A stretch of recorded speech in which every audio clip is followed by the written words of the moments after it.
সরল পথ কোনটা? আমারটা না আপনারটা? আমার দলেরটা না আপনার দলেরটা? কোনটা সরল পথ? কোনটা আল্লাহ নিজে চিনায়া দিচ্ছেন, সিরাতাল্লাযীনা আনআমতা আলাইহিম, যাদের উপর হে আল্লাহ তোমার বিশেষ নেয়ামত আছে তাদের পথেই চালাও আমাদেরকে।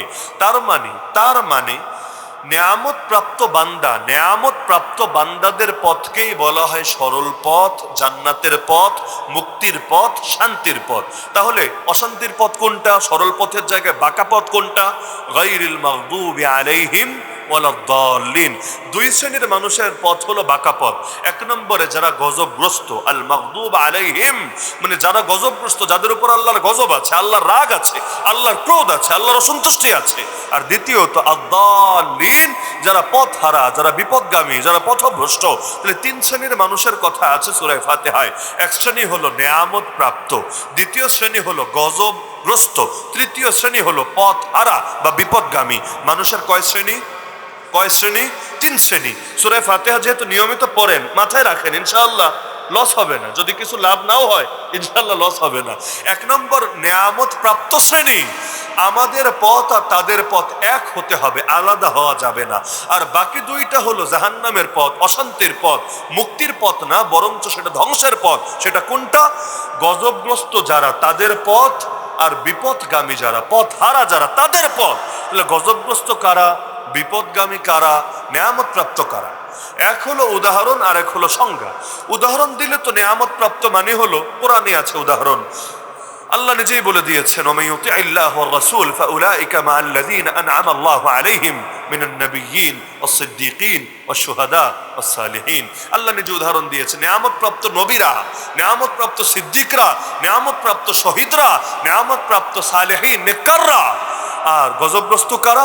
ইহুদিরা। আল্লাহ কোরআন ইহুদিদের ব্যাপারে জানিয়েছেন, গাদিবাল্লাহু আলাইহি, আল্লাহ তাদের উপর রাগান্বিত, তাদের উপর আল্লাহর গজব আছে। আর আদ-দাল্লিন মানে খ্রিস্টানরা। কেন? আল্লাহ ওদের ব্যাপারে জানিয়েছেন তারা সরল পথ হারিয়ে ফেলেছে, সরল পথ থেকে বিপদগামী হয়েছে, বিচ্যুত হয়েছে, পথভ্রষ্ট হয়েছে। কিন্তু উদাহরণ তো উদাহরণ, পরিচয় কি? না হলে ইহুদি আর খ্রিস্টান এই দুইটাই যদি হয়, আল মাগজুবা আলাইহিম আর আদ-দাল্লিন অর্থ, তাহলে নাস্তিক কই যাবে? তাহলে অন্যান্য মুশরিকরা কই যাবে? তাহলে আরো বাকি যত আছে ওগুলো কই যাবে? তাহলে ওগুলো কি তিনও ক্যাটাগরির বাইরে চার নম্বর কোনো ক্যাটাগরি হবে? না, ক্যাটাগরি তিনটাই থাকবে। এর কিছু ব্যাখ্যা ইমামরা করেছেন। তো সময় যেহেতু সংক্ষিপ্ত, আমি অতি অল্প সময় মৌলিক ধারণাটা দিব। আপনারা এই তিনটা শ্রেণী চিনে ফেলবেন অতি সহজে। জাস্ট দুইটা গুণ মাথায় রাখতে হবে। এক নাম্বার হলো, শেষ থেকে চিনাই, আদ-দাল্লিন কারা? আদ-দাল্লিন বিপদগামী, পথহারা হলো তারা যারা হক চেনেও না, হক মানেও না, হকের এলেমও নাই, হকের আমলও নাই। আর এলেম না থাকলে আমল তো থাকা সম্ভব না। হকের এলেমও নাই, হকের আমলও নাই, এরা হলো আদ-দাল্লিন, বিপদগামী, পথভ্রষ্ট। তাহলে গজবগ্রস্ত কারা? এরা হলো যাদের এলেম তো আছে, হক চিনেছে, চেনার পরও দলান্ধতার কারণে, স্বার্থের কারণে, ধান্ধার কারণে, যে কোনো কারণে চেনার পরও মানে নাই, যেটাকে আপনাদের সমাজে জ্ঞান পাপী বলে। জ্ঞান পাপী শব্দ শুনেছেন না? মানে যাই না শুই না আকামটা করে, জেনে শুনে আকাম করে, জ্ঞান পাপী বলে। তাহলে আল মাগজুব আলাইহিম গজবগ্রস্ত কারা? যাদের হকের এলেম তো আছে কিন্তু আমল নাই। তো নেয়ামত প্রাপ্ত কারা? এবার আপনারাই বলে ফেলতে পারবেন, যাদের আলহামদুলিল্লাহ দুইটাই আছে, হকের এলেমও আছে, হকের আমলও আছে। হক চিনেছেও আলহামদুলিল্লাহ, হক মেনেছেও আলহামদুলিল্লাহ। এখন বলবেন, হুজুর আরেকটা ক্যাটাগরি হতে পারে না, হকের আমল আছে, হকের এলেম নাই? আমি বলবো এটা আসলে সম্ভব না।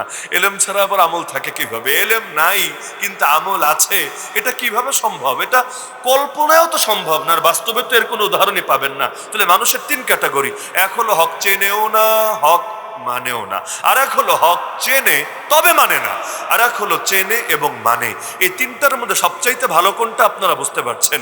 যারা হক চেনে এবং হক মানে, নবীরা, সিদ্দিকরা, শহীদরা, নেককাররা, তাদের হকের এলেমও ছিল, হকের আমলও ছিল। আর বাকি যে খারাপ দুইটা, এই দুইটার মধ্যে বেশি খারাপ কোনটা? আমি প্রশ্ন করি আপনারাই জবাব দেন।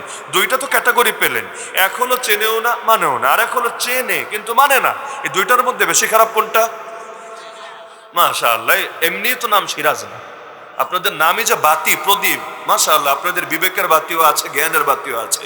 এই তো সঠিক জবাব দিয়ে ফেলেছেন।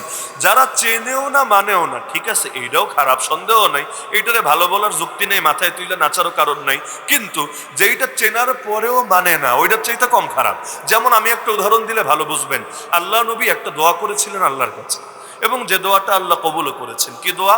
হে আল্লাহ, এই দুইটা মানুষের মধ্যে তোমার কাছে যে বেশি প্রিয়, তার দ্বারা তুমি ইসলামকে শক্তিশালী করো। দুইজনের ব্যাপারে দোয়া করেছেন, তবে দুইজনটাই চান নাই, দুইজনের একজনকে চেয়েছেন। কোনজন?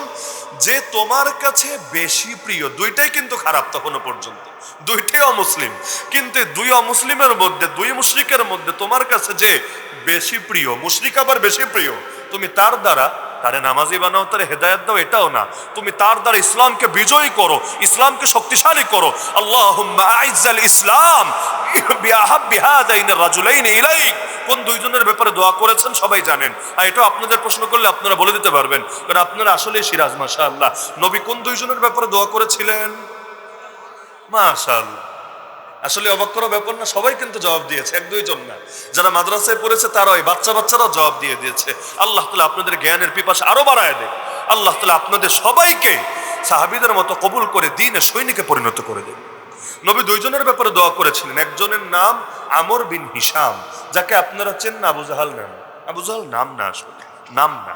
ওই মুরগি চোরা যেমন কারো নাম না, কাউয়া যেমন কারো নাম না, এগুলো নাম না, কিন্তু এগুলো হয়ে গেছে আর কি, ডাকতে ডাকতে এগুলো উপাধি হয়ে গেছে তাদের জন্য। ফেরাউনও কিন্তু কারো নাম না, জানেন? ফেরাউন নামে কোনো লোক দুনিয়া কোনোদিন ছিলই না, এই নামে কোনো মানুষই ছিল না। বলবেন ফেরাউন কি? তাহলে ফেরাউন মানে মিশরের প্রেসিডেন্ট। আমরা যেমন আমাদের প্রেসিডেন্টকে বাংলায় ডাকি রাষ্ট্রপতি, বলি না? রাষ্ট্রপতি বাংলায় বলি, এই শব্দ কিন্তু বিদেশের কেউ বলবেন, এটা বাংলা শব্দ। একইভাবে মিশরের লোক যারা ছিল, ওরা ওদের প্রেসিডেন্টকে ওদের মাতৃভাষায় ডাকতো ফেরাউন বলে। এরকম ফেরাউন একটা দুইটা না, এক ডজন দুই ডজন না, শত শত ছিল, বহুত ছিল।